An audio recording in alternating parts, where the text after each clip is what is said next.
इतने पैसे? वो ऑफिस में एक एम्प्लॉय की माँ हॉस्पिटल में एडमिट है, उसकी मदद के लिए।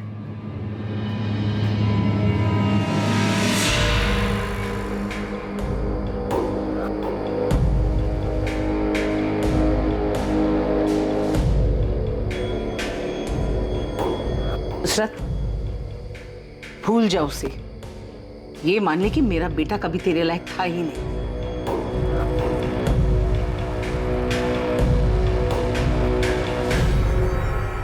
साहब, मेरा भाई असलम दिल का बहुत अच्छा है। उसने कभी किसी का बुरा नहीं चाहा। लेकिन शाहिद की दूसरी निकाह की बात सुनकर वो बहुत गुस्सा हुआ था। शायद इतने गुस्से में मैंने उसे पहले कभी नहीं देखा। आपा, मैं बता दे रहा हूँ, मैं उसे नहीं छोड़ूंगा। तूने मुझे फोन क्यों नहीं किया जब वो यहाँ आया था? और वो कहाँ गया, कुछ बोल के गया है? नहीं। शायद वापस से कानपुर गया होगा। वहां का पता है मेरे पास। अभी जाके मालूम करता हूँ और उसका ऐसा बुरा हाल करूंगा, उसको और उस बेगैरत लड़की दोनों को तुझे धोखा देने की ऐसी सजा दूंगा ना आपा, तू देख। असलम, ये क्या कह रहे हो तुम? तुम ऐसा कुछ नहीं करोगे। अरे छोड़ आपा। असलम, वादा करो मुझसे, तुम शाहिद को कुछ नहीं करोगे। असलम, मैंने अपने भाई को गुस्से में आपा खोते हुए पहले भी देखा है। शाहिद पे तो वो बहुत ज्यादा गुस्सा था, यहाँ तक कि उसे सबक सिखाने के लिए वो कानपुर भी गया था। सर, शाहिद के कॉल रिकॉर्ड्स और फोन लोकेशन स्कैन किए। 8 सितंबर के बाद से उसका फोन स्विच ऑफ आ रहा था। लेकिन अजीब बात यह है कि 12 सितंबर की सुबह उसका फोन फिर से स्विच ऑन किया गया, जिसकी फोन लोकेशन नोएडा की थी। और उसके बाद चंद मिनटों बाद ही उसका फोन फिर से स्विच ऑफ किया गया। उसके बाद से अभी भी ऑफ आ रहा है। अदिति का मर्डर हुआ था 11 सितंबर की रात को, तो मर्डर के बाद शाहिद का फोन क्यों ऑन हुआ होगा? तो कहीं प्रोफेसर विनीत का इशारा सही तो नहीं था? मतलब शाहिद और अदिति किसी मुसीबत में थे, शायद किसी की गिरफ्त में, जहां पर अदिति का मर्डर हुआ, और शाहिद किसी तरह से अपनी जान बचाकर भागा और उसने अपनी जान बचाने के लिए फोन ऑन किया होगा। लेकिन इसके पहले कि शाहिद कॉल करता वो पकड़ा गया और इसकी वजह से उसका फोन अभी तक बंद आ रहा है। ये काम अदिति के ताऊ जगमोहन या फिर शाहिद के साले असलम का हो सकता है। एक बात समझ में नहीं आ रही है, अदिति और शाहिद कहीं भी जा सकते थे, लेकिन ये नोएडा ही क्यों है? क्या नोएडा में इनका कोई है? सर, अदिति का तो पॉसिबल नहीं है, पर शायद शाहिद का कोई दोस्त या रिश्तेदार यहाँ नोएडा में रहता हो, जिसकी मदद से वो दोनों यहाँ पे आए। शाहिद के कॉल रिकॉर्ड्स एक बार फिर से स्कैन करो। देखो, फोन बंद होने से पहले उसने नोएडा के किसी नंबर पर बात की थी क्या? शाहिद का फोन ऑफ होने से पहले उसकी उस पूरे हफ्ते सिर्फ 5 नंबर पे बात हुई है, इन 5 नंबर पर। शायद इनमें से कोई नोएडा में रहता हो। अच्छा, शाहिद की लास्ट बात 444790 पर हुई है। मैंने इस नंबर के कॉल रिकॉर्ड्स मंगवाए हैं। इस नंबर पर डायरेक्ट बात करो, शायद इसको पता हो कि शाहिद और अदिति के साथ क्या हुआ। हेलो, आप कौन? मैं असिस्टेंट सब इंस्पेक्टर सुधा अवस्थी बोल रही हूँ। जी मैडम, मैं मनोज गोयल बोल रहा हूँ। क्या आप नोएडा में रहते हैं? जी हाँ मैडम, मैं नोएडा में ही रहता हूँ। शाहिद बेग को जानते हो? जी हाँ मैडम, मैं जानता हूँ शाहिद बेग। शाहिद बेग गायब है। उसके फोन से जो 8 सितंबर को लास्ट कॉल किया गया था वो आपके नंबर पे किया गया था। मयूरी बाग पुलिस स्टेशन आ जाइए, आपसे बात करें। अरे साहब, आप लोग ये क्या कह रहे हैं? मैंने कुछ नहीं किया है। असलम, छूट नहीं हमसे, समझा?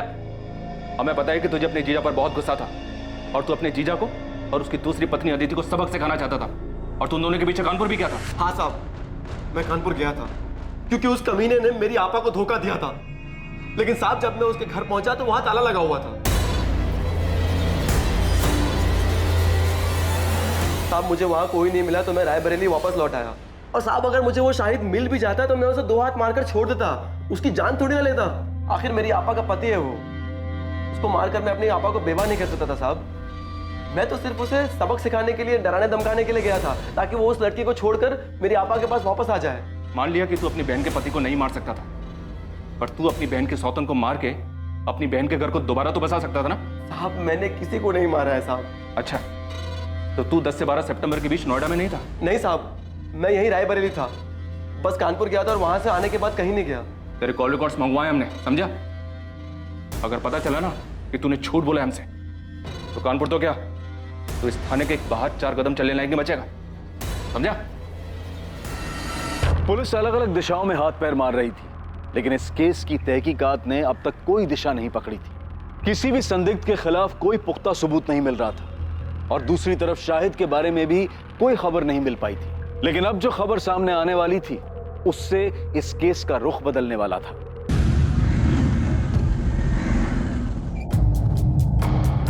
सर, मैं भी रायबरेली से ही हूँ। नोएडा में पिछले 8 सालों से रह रहा हूँ। शायद मेरे बचपन का दोस्त है। क्या तुम ये भी जानते हो कि शाहिद एक लड़की के साथ भाग कर यहाँ नोएडा आया था? जी सर, जानता था। और ये भी जानता हूँ कि उस लड़की का नाम अदिति है। 12 सितंबर को हमें अदिति की डेड बॉडी क्या? Dead body? शाहिद का डर सही निकला। शाहिद अदिति के साथ ऐसा नहीं कर सकता। वो दोनों एक दूसरे से बहुत प्यार करते थे। उन दोनों ने शादी भी की थी, पर उनके घर वालों ने मानने से इनकार कर दिया, तो उसने मुझे फोन किया।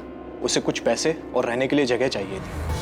देख, अभी मेरे पास ना सिर्फ 5,000 रुपए हैं। मैं तेरे अकाउंट में ट्रांसफर कर रहा हूँ। तुम दोनों टिकट कराओ और इधर नोएडा आ जाओ। बाकी इधर मिलकर सोचते हैं, ठीक है? देख, अगर तू कह रहा है ना कि अदिति के घर वाले कुछ भी कर सकते हैं, तो तेरा कानपुर छोड़ने का फैसला बिल्कुल सही है। मैं अदिति को कुछ नहीं होने दे सकता। मैं बस जल्दी से नोएडा की ट्रेन पकड़ के आ रहा हूँ। अब हमें कानपुर या रायबरेली में रहने में डर लग रहा है। सर, शाहिद मेरे पास यहाँ नोएडा आ गया था। तो 2 दिन शाहिद यहाँ नोएडा में तुम्हारे पास तुम्हारे घर पे रुका था? हाँ सर, मैंने इंतज़ाम किया था। वैसे मैं एक छोटा मोटा स्टेट एजेंट हूँ सर। सेक्टर 49 में एक फ्लैट मेरे पास खाली पड़ा था। उसकी चाबी मेरे पास ही थी। वो फ्लैट मुझे किराए पे चढ़ा, तो मैंने शाहिद और अदिति को वहाँ रहने दिया।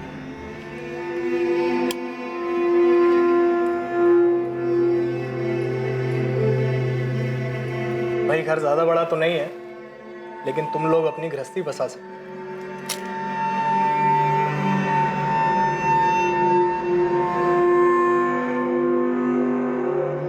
घर बड़ा नहीं, इंसान का दिल बड़ा होना चाहिए, जैसे कि आपका है।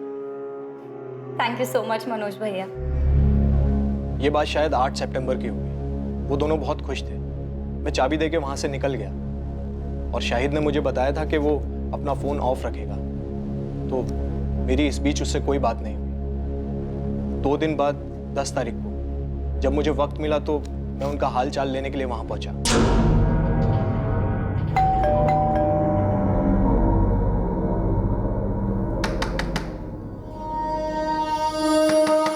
जब काफी देर तक दरवाजा पीटने के बाद भी उन्होंने कोई जवाब नहीं दिया, तो मुझे थोड़ा अजीब लगा। मेरे पास फ्लैट की डुप्लीकेट चाबी थी, जिससे मैंने फाइनली दरवाजा खोला।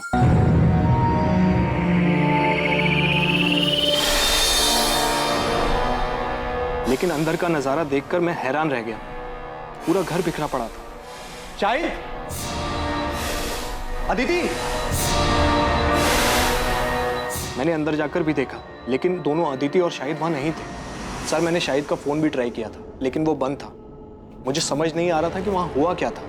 तुम्हें अपने दोस्त की इतनी चिंता थी तो फिर पुलिस को फोन क्यों नहीं किया? घर इतनी बुरी तरह से तहस नहस था, तो तुम्हें लगा नहीं कि कोई बड़ी बात हो सकती है? वो दोनों किसी मुसीबत में हो सकते हैं। सर, मैं डर गया था घर को उस हालत में देखकर। और फिर अगर घर के मकान मालिक को ये बात पता चल जाती कि मैंने ऐसे ही ये घर किसी को दे दिया, तो मैं बहुत प्रॉब्लम में फंस जाता सर। इसलिए 2 दिन तक मैंने किसी को कुछ नहीं कहा। फिर मुझसे रहा नहीं गया सर। मैं पुलिस के पास आने ही वाला था कि शाहिद का फोन मुझे आया। 2 दिन बाद, यानी कि 12 तारीख को। लेकिन अदिति का मर्डर तो 11 तारीख की रात को हुआ था। और शाहिद का फोन तो बंद था। इनफैक्ट 12 सितंबर की सुबह को कुछ सेकंड के लिए उसने अपना फोन ऑन किया था, लेकिन उस बीच उसने कोई कॉल नहीं किया था। हाँ मैम, उसने अपने मोबाइल से नहीं, किसी अनजान नंबर से कॉल किया था। मनोज, वो लोग अदिति को उठा के ले गए। अरे कौन ले गया? कहाँ ले गया? उस दिन घर में हुआ क्या था शाहिद? मैंने उसको प्रॉमिस किया था मैं उसे कुछ नहीं होने दूंगा, लेकिन मैं उसको नहीं बचा पाया मनोज। नहीं बचा पाया मतलब? क्या हुआ अदिति को? तुम दोनों ठीक तो हो ना? मुझे उसके बगैर नहीं जीना मनोज। कोई मतलब नहीं है जीने का उसके बगैर। Hello Shahid, hello. सर, मैंने फिर से उस नंबर पे कॉल किया तो पता चला वो नोएडा के किसी पीसीयू का नंबर है। मैं बहुत डर गया था सर, मुझे कुछ समझ नहीं आ रहा था। मैंने तो दोस्ती यारी में उसकी मदद की थी, पर इस झमेले में और नहीं फंसना चाहता था। इसीलिए मैंने किसी को कुछ नहीं बताया। अच्छा, शाहिद ने जब उस दिन तुम्हें फोन किया और कहा कि कुछ लोग अदिति को उठा कर ले गए, क्या लगता है तुम्हें शाहिद किसकी बात कर रहा है?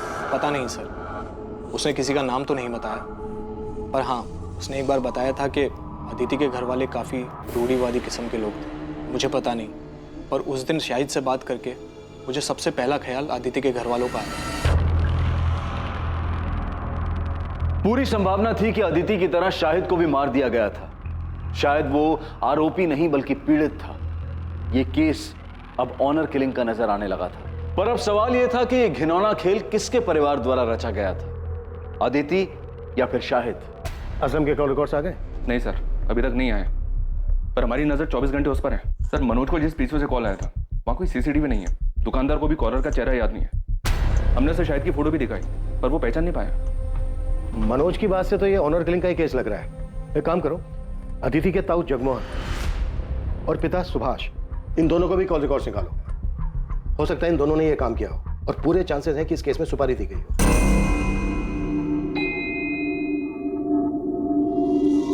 कहीं जा रही हो? हाँ, वो थोड़ा बाजार जा रही थी, सामान लाना था। अरे तो ड्राइवर को बोल देती, वो लेके आता। अरे नहीं, यही पास के बाजार ही जा रही हूँ, पैदल चली जाऊंगी, इसी बहाने थोड़ा चलना हो जाएगा। चलती हूँ।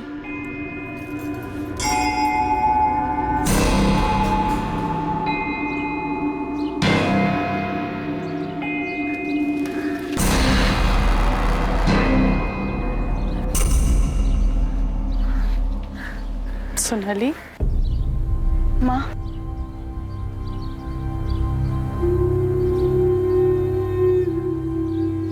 सोनाली, तुझे ये जगह याद है? तुझे और अदिति को ये जगह बहुत पसंद थी। तू तो दूसरे बच्चों के साथ खेलती थी, लेकिन अदिति चुपचाप एक जगह बैठकर किताब पढ़ा करती थी। मैंने जो किया उसके लिए अब तक नाराज हो आप मुझसे, या आप पापा से डरती हैं कि उन्हें पता चल गया तो बवाल मचा देंगे? सोनाली, ये सब इतना आसान नहीं है। हम जिस समाज में रहते हैं, बस ना, इसी समाज की वजह से आज तुम्हारी दोनों बेटियां तुमसे अलग हैं। और पापा की इस रूढ़िवादी सोच की वजह से ना आज अपनी एक बेटी को हमेशा हमेशा के लिए खो चुकी हैं आप। घर में अगर कम से कम आपने अदिति को समझने की कोशिश की होती ना, तो इस तरह घर से भागी नहीं होती। शायद उसके अकेलेपन का सहारा इसीलिए बन पाया क्योंकि हम लोग, उसका परिवार उसको समझ ही नहीं पाए। और इन्हीं सभी बंदिशों की वजह से उसने ये बगावत की थी। लेकिन इस बगावत का क्या फायदा? आखिर सजा तो उसे ही भुगतनी पड़ी ना। इसका मतलब अदिति की मौत उसकी बगावत की सजा थी। माँ, मुझे सच सच बताओ, क्या अदिति को मरवाने में पापा का हाथ था? मुझे नहीं पता सोनाली, और सच पूछो तो मैं जानना भी नहीं चाहती। इसका क्या मतलब है माँ? आप कुछ जानती हैं? अदिति की मौत के बारे में आप कुछ जानती हैं?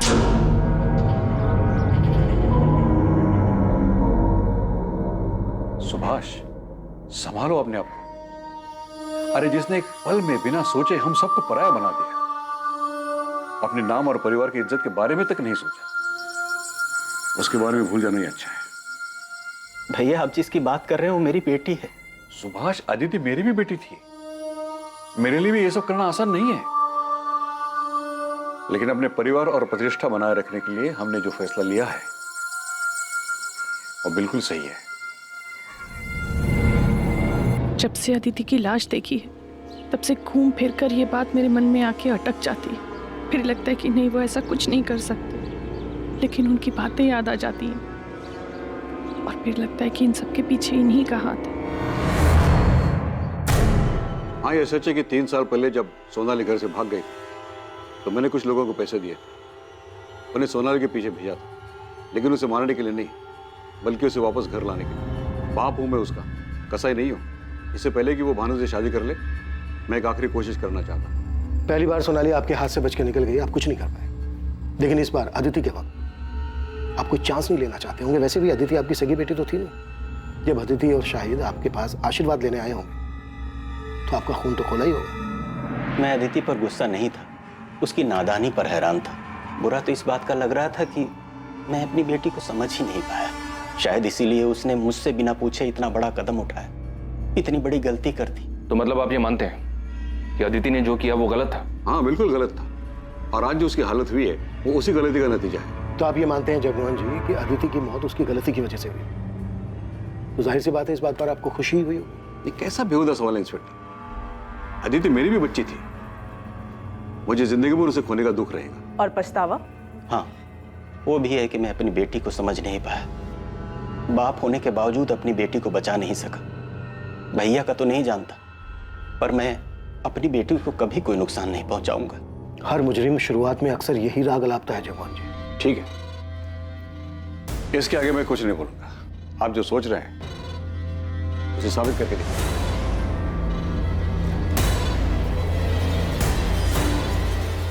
पॉसिबल है अदिति के ताऊ जगमोहन ने ही अदिति और शाहिद दोनों की सुपारी दी।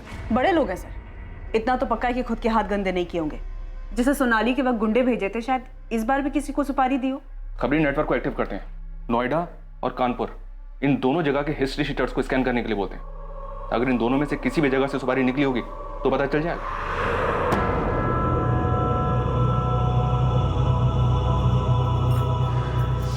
नुसरत बेटा, मैं समझती हूँ जो कुछ भी हुआ उसके बावजूद शाहिद तुम्हारा शौहर है, तुम्हें उसकी याद तो आती होगी, लेकिन जो गलती शाहिद ने की ना वो माफी के लायक नहीं थी।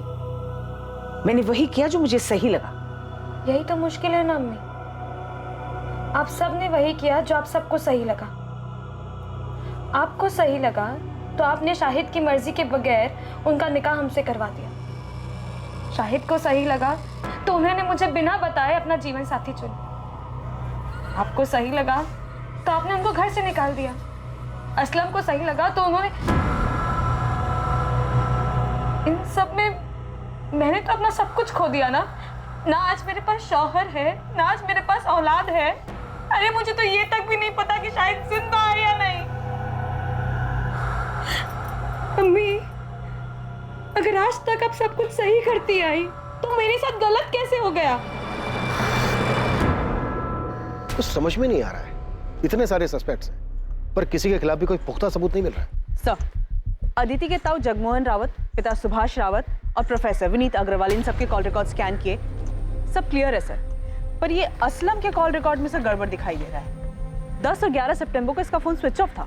उसे अदिति और शाहिद के नोएडा जाने के बारे में खबर मिल गई होगी। उसने इन दोनों का पीछा किया होगा और मौका देखते ही मर्डर कर दिया होगा, और इस दौरान जानबूझकर अपना मोबाइल फोन बंद रखा होगा ताकि उसकी लोकेशन किसी को पता ना चल पाए। तो शाहिद का दोस्त मनोज गोयल, जिसने शाहिद और अदिति को लास्ट टाइम देखा था, वो भी रायबरेली से है। सर, शायद मनोज भी असलम को जानता हो, उसे आइडिया हो कि असलम नोएडा आया था या नहीं। बात करो मनोज। और मैं असलम को उठाता हूँ सर। पता नहीं क्यों मुझे ऐसा लग रहा है कि हम कोई लिंक मिस कर रहे हैं। कुछ तो है जो सही नहीं बैठ रहा है। कि अदिति का कातिल खेल खेल रहा है हमारे साथ। है हिम्मत मुझ में पर उम्मीद थोड़ी कम, कर दे दो तुम साथ तो साथ उड़ जाएं हम। Very nice, it's actually very nice. एक काम करना, अपने इस असाइनमेंट का एंड तुम इसी पोएम से करना। इनफैक्ट तुम ये पोएम पूरी क्लास के सामने सुनाओगी। नहीं नहीं सर, आपके सामने बोल लिया पर सबके सामने नहीं बोल पाऊंगी। अरे क्या हुआ, जैसे मेरे सामने बोला वैसे सबके सामने बोलना। डोंट गेट स्कैर्ड, मैं हूं ना। आपकी बात अलग है सर, आप शायद ऐसे इकलौते इंसान हैं जिसके सामने मैं ऐसे पोयम सुना पाई, क्योंकि मैं आपके साथ बहुत कंफर्टेबल फील करती हूँ। झूठ झूठ बोला था तुमने। मैं इकलौता नहीं था, कोई और भी था।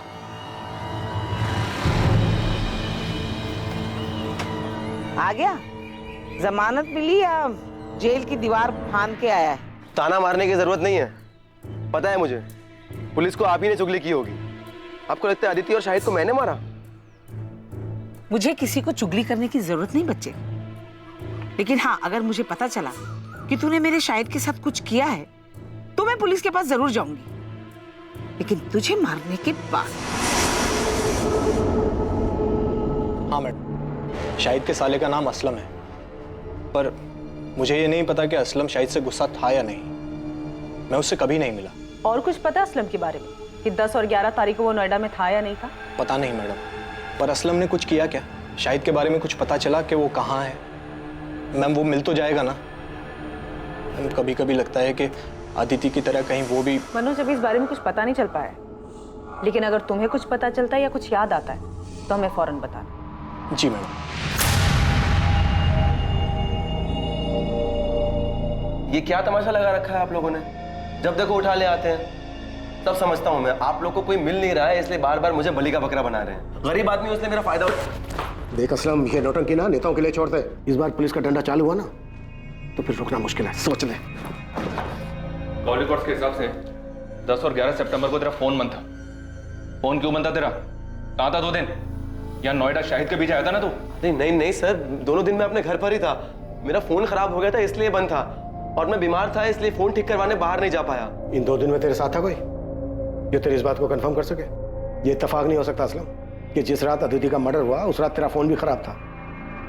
बल्कि सच ये है कि फोन तूने जानबूझ के बंद रखा था ताकि ये पता ना चल सके कि तू इधर नोएडा में था। समझ गया तू असलम? बेहतर तेरे लिए यही है जो भी सच है वो गलत है, नहीं तो ऐसा बीमार करेंगे कि जिंदगी में कभी ठीक नहीं हो पाएगा। सोच ले। असलम को बुरी तरह से तोड़ा, लेकिन अभी वो वही रट लगाया हुआ है कि 10 और 11 सितंबर को रायबरेली में ही था। इस बात के कोई सबूत नहीं है और ना ही उसकी बहन को इसके बारे में कुछ पता है ठीक से। सर, अदिति के मर्डर में असलम के हाथ होने के पूरे चांसेस हैं, लेकिन असलम के खिलाफ अभी सारे सबूत सर्कमस्टेंशियल है। उसे बुक करने के लिए हमारे पास कुछ सॉलिड होना चाहिए। साहब, मैं देता हूँ ना सॉलिड खबर। कल शाम को मैं नोएडा हाईवे के ढाबे पे बैठा हुआ था। उस वक्त वो अपना हिस्ट्री सीटर है ना मोंटी, वो भी वहाँ पर आया हुआ था। अब क्या बताऊँ दोस्त, आजकल लोगों को जुर्म की कदर ही नहीं है। साला पूरे नोएडा में रेड गिर गया, इसलिए ना मैंने अब बाहर का काम उठाना शुरू कर दिया। अभी कानपुर का काम उठाया था। बड़ा काम था क्या मोंटी भाई? अबे जबरदस्त काम था, एकदम जासूस टाइप का। पेमेंट सुनेगा ना तो साला दब के ही मर जाएगा। एक हिंदू मुस्लिम जोड़े को ढूंढने का काम था, सालों ने भाग के शादी की थी। तो काम हो गया था? अबे मोंटी शैम्पू कोई काम ले और वो होना, ऐसा होएगा कभी? उठा लो मोंटी को। अब ये मोंटी बताएगा कि इसने कैसे किया और किसके कहने पर किया। चल बोल, वो हिंदू मुस्लिम जोड़ा कौन है और उनका पता लगाने के लिए तुझे किसने भेजा था? बोल। अबे बोल। बाल नहीं साहब, सब बाल छोड़ दो साहब, प्लीज बाल छोड़ दो। आजकल फैशन में है ना, बिना बाल वाले हीरो की फिल्में ज्यादा हिट हो रही है। चल बेटा, तुझे डायरेक्ट हीरो बनाते हैं। यादव, जरा कैंची तो लेकर। सब बाल नहीं साहब, सब बताता हूँ मैं, बताता हूँ। सब लड़की का नाम अदिति रावत और लड़के का नाम शाहिद बेग था। उनको ढूंढने का काम मिला था साहब। मैंने यूपी, दिल्ली, नोएडा हर जगह अपने लड़के घुमाए, लेकिन साहब उनका कुछ नहीं पता चल पाया साहब। अबे ओए, नौटंकी बंद कर, समझा? अभी सच सच बोल, शाहिद की लाश कहाँ है और उनके लिए सुपारी किसने दी? जगमोहन रावत ने या असलम ने?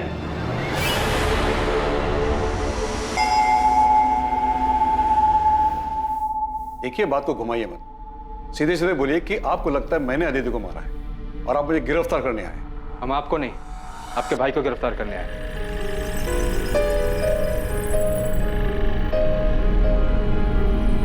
सुभाष को क्या किया इसने?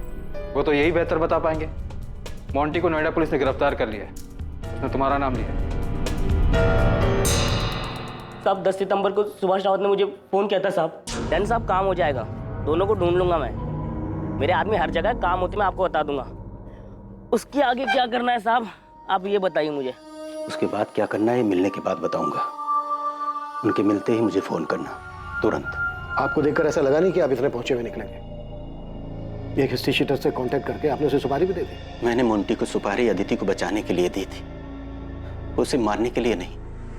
भैया बहुत गुस्से में थे और मुझे डर था कि कहीं वो उस गुस्से में अदिति को कोई नुकसान न पहुंचा दे।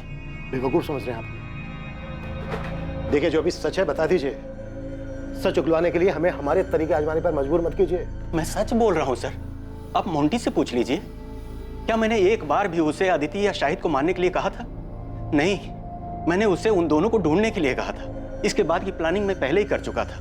मैं उन्हें सबसे छुपाकर चेन्नई भेजने वाला था, अपने दोस्त वेंकटेश मूर्ति के पास। वो मेरा कॉलेज का फ्रेंड है और मैं उसे अच्छी तरह से जानता हूं, मुझे उस पर भरोसा था, इसलिए मैंने सारी बातें उसे पहले ही बता दी थी। लेकिन इससे पहले कि मोंटी अदिति का पता लगा पाता, हमें अदिति की लाश मिलने के बारे में पता चला। अगर आपको फिर भी यकीन नहीं है तो आप वेंकटेश से पूछ लीजिए, उसका नंबर है मेरे पास। अदिति का मर्डर 11 तारीख को और 12 तारीख को शाहिद ने अपने दोस्त को फोन किया था कि कुछ लोग अदिति को उठाकर ले गए। मनोज, वो लोग अदिति को उठा के ले गए। आपको क्या लगता है शाहिद का दोस्त आपके भाई जगमोहन की बात कर रहा था? मुझे अंदाजा ही नहीं था कि मेरा अपना भाई मेरे बारे में इतनी घटिया सोच रखता है। ज्योति, तुम्हें भी ऐसा ही लगता है? ओह,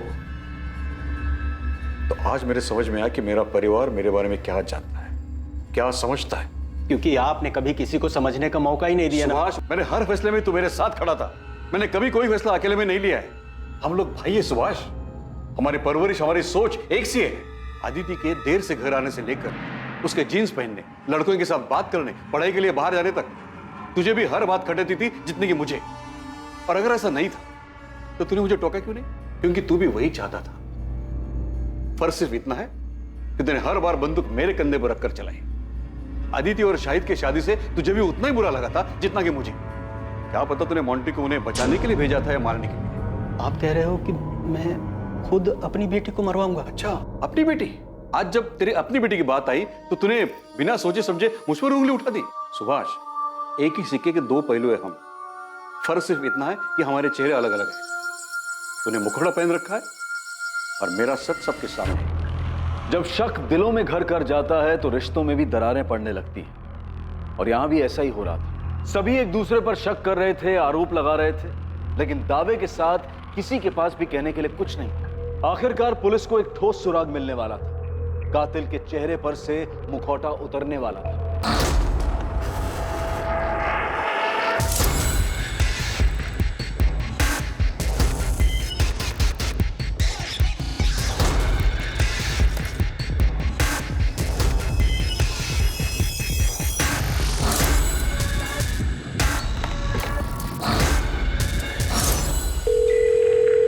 हेलो, एक टेम्पो का नंबर भेज रही हूँ, उसके ओनर की डिटेल चाहिए मुझे तुरंत।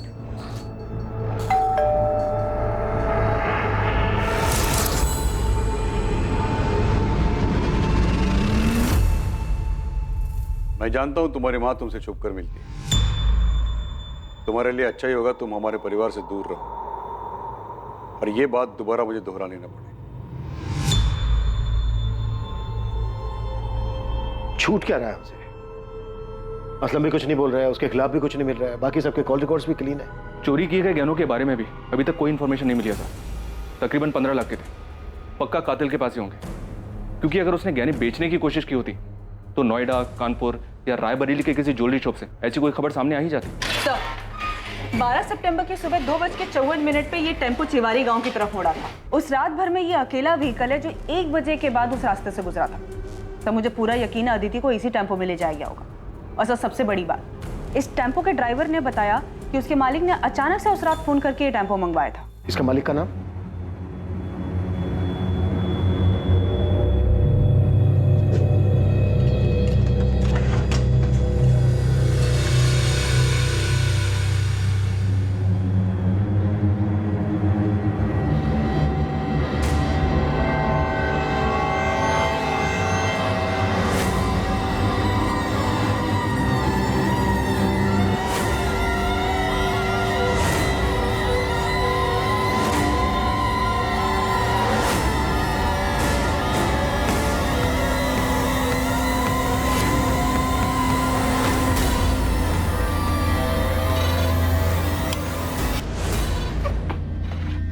अरे अरे अरे अरे, दुल्हन क्यों बन रहा है?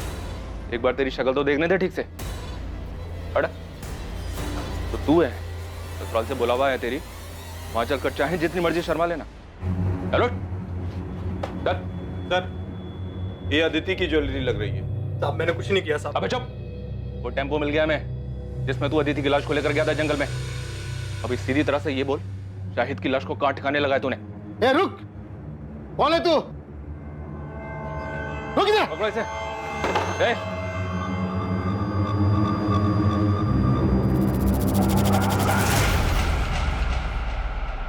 शाहिद बेग। ये जब से आया तब से इसने मुझे एक बार भी गहने छूने तक नहीं दिए। आज जब ये खाना लेने बाहर गया, मैंने सोचा 2-4 गहने निकाल लेता। मेरे साथ गद्दारी कर रहा था। इतना गिरा हुआ इंसान है। बंद करिए नौटंकी।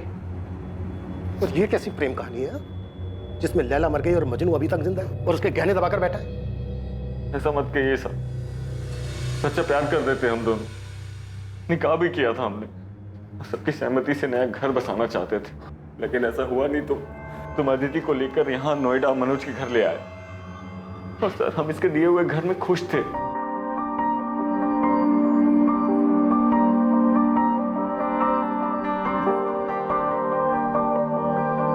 खुश तो हो ना तुम?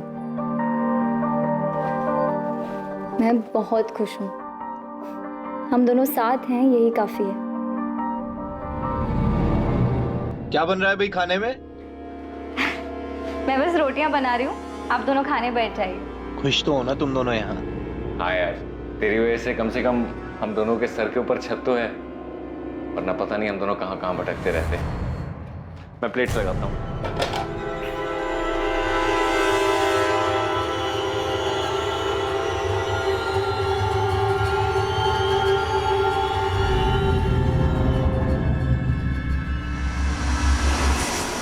शाहिद ने मुझे कई महीने पहले अदिति की फ़ोटो भेजी थी। मुझे वो तभी से अच्छी लगने लगी थी, और जब मैंने अदिति को सामने से देखा तो मेरा दिमाग घूम गया। मुझे हर जगह हर वक्त वही दिखाई देती थी। बस एक बार उसे पूरी तरह से पाना चाहता था। उसे सामने से देखकर बहुत बेचैन हो गया था मैं।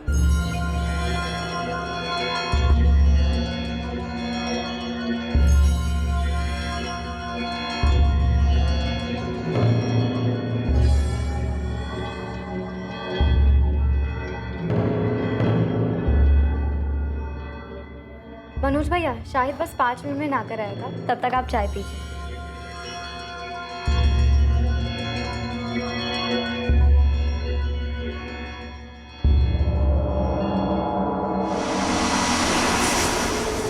साहब, इस कमीने के मन में क्या चल रहा था मुझे जरा भी अंदाजा नहीं था। फिर आगे? मैं अदिति से अकेले में मिलना चाहता था, उसे एक बार छूना चाहता था। इसीलिए मैंने एक नौकरी के इंटरव्यू के बहाने इसे घर से दूर भेज दिया और खुद अदिति के पास चला गया।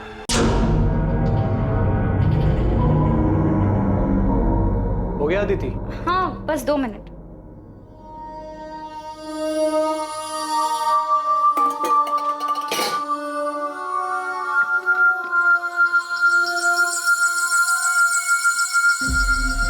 भैया आप वहाँ जाकर बैठिए ना, मैं चाय लाती हूँ।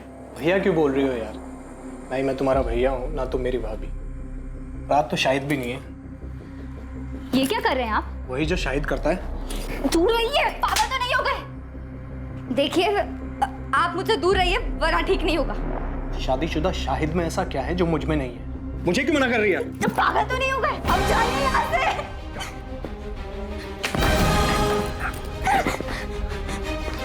मैं मार दूंगी, अब जाइए यहाँ से।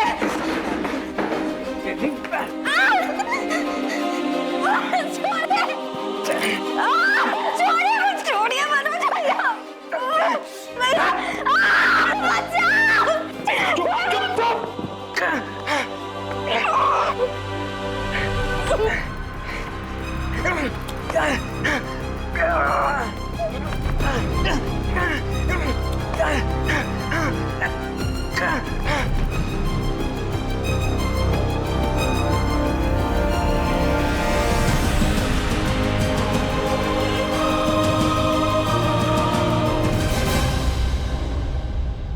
तब भी मुझे नहीं मालूम था कि इसके दिमाग में क्या चल रहा है, लेकिन उस दिन जब मैं घर वापस आया तब मुझे पता चला कि कितना बड़ा कमीना है ये।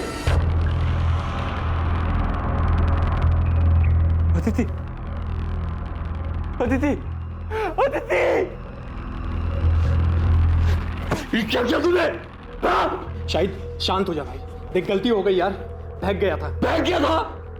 चल, मेरी बीवी थी वो, प्यार करता था मैं उससे, छोड़ूंगा नहीं तुझे। शाहिद चल, बोला ना यार, गलती हो गई। दिमाग शांत रख और मेरी बात ध्यान से सुन।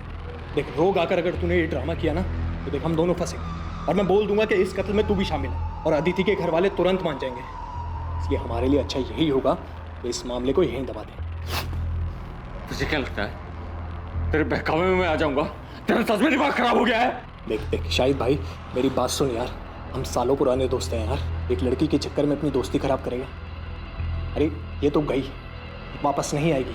इसके जैसी हजारों लड़कियां तुझे मिलेंगी। तुझे नई जिंदगी शुरू करनी थी ना, रायबरेली से बाहर निकलना था। मैं भी तेरे साथ चलूंगा, मेरे पास पूरा प्लान है, और हमारे पास इसके गहने भी हैं यार। हम दोनों की लाइफ सेट हो जाएगी, समझ रहा है मेरी बात?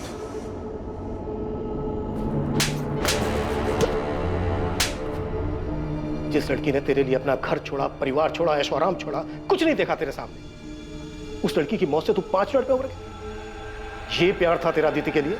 क्या करता सर मैं, आप ही बताइए।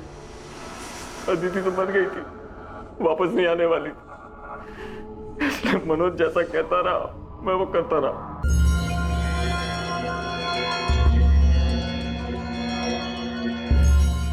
शायद देख, इस काम को हमें बहुत संभाल कर और आराम से करना होगा, समझा? इसकी लाश को ना इसमें डालकर ले जाएंगे, लेकिन अभी नहीं, देर रात को। मैं टेम्पो का जुगाड़ करता हूँ। मेरी दुकान में एक आदमी काम करता है जिसके पास पुराना टेम्पो है। अदिति की लाश को ठिकाने लगाने के बाद तू अपना फ़ोन ऑफ कर देना और फिर 2 दिन बाद अपना फ़ोन ऑन करना, सिर्फ कुछ सेकंड के लिए। जब पुलिस को अदिति की लाश मिलेगी ना, तो वो मुझसे पूछताछ करने आएगी। तो मैं उन्हें बताऊंगा कि तुम दोनों के पीछे कुछ लोग पड़े थे जिन्हें अदिति के परिवार वालों ने भेजा था। अदिति को उन्होंने मार दिया और तू अपनी जान बचाकर भागा। फिर तूने अपना फ़ोन ऑफ कर दिया, तुमने फ़ोन ऑन किया, फिर तुम भी पकड़े गए और तुम्हारा फ़ोन फिर तुरंत बंद हो गया। इसमें पुलिस को यही लगेगा कि या तो तूने खुदकुशी की है या तेरे परिवार वालों ने तुझे मारा है। और जब तक ये मामला शांत नहीं हो जाता, मेरे पास एक और ठिकाना है, तू वहाँ छुप जा। और सबसे पहले तेरा हुलिया बदलना पड़ेगा ताकि कोई तुझे पहचाने ना। कुछ गड़बड़ हो गई तो? मुझ पे भरोसा रख। ये मामला शांत हो जाने के बाद तेरे पास जो अदिति के गहने हैं ना, हम उसे बेच देंगे। बहुत पैसे मिलेंगे यार, अपनी लाइफ सेट हो जाएगी। चल, लाश को बोरी में डालते हैं और रात को 1 बजे निकलेंगे, समझा?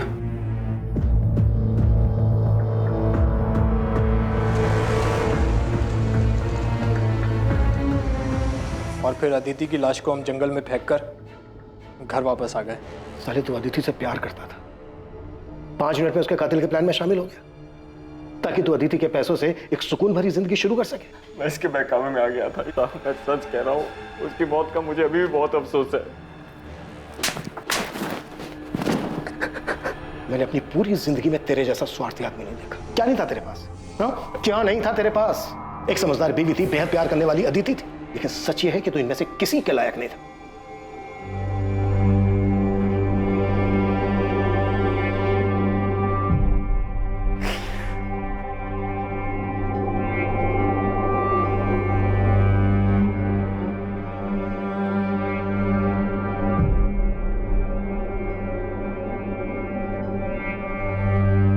है तमन्ना उड़ जाऊं नीले गगन में, पर कैसे उड़ूं, बंदिशें हैं इन परों में।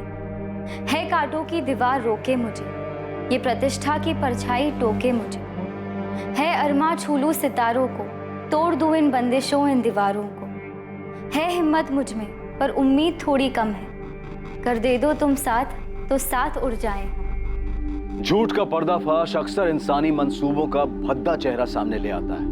मुखौटा उतरते ही सच्चाई अपने आप सामने आ जाती है और इंसान की स्वार्थी, घिनौनी और लालची मंशाओं पर रोशनी पड़ जाती है।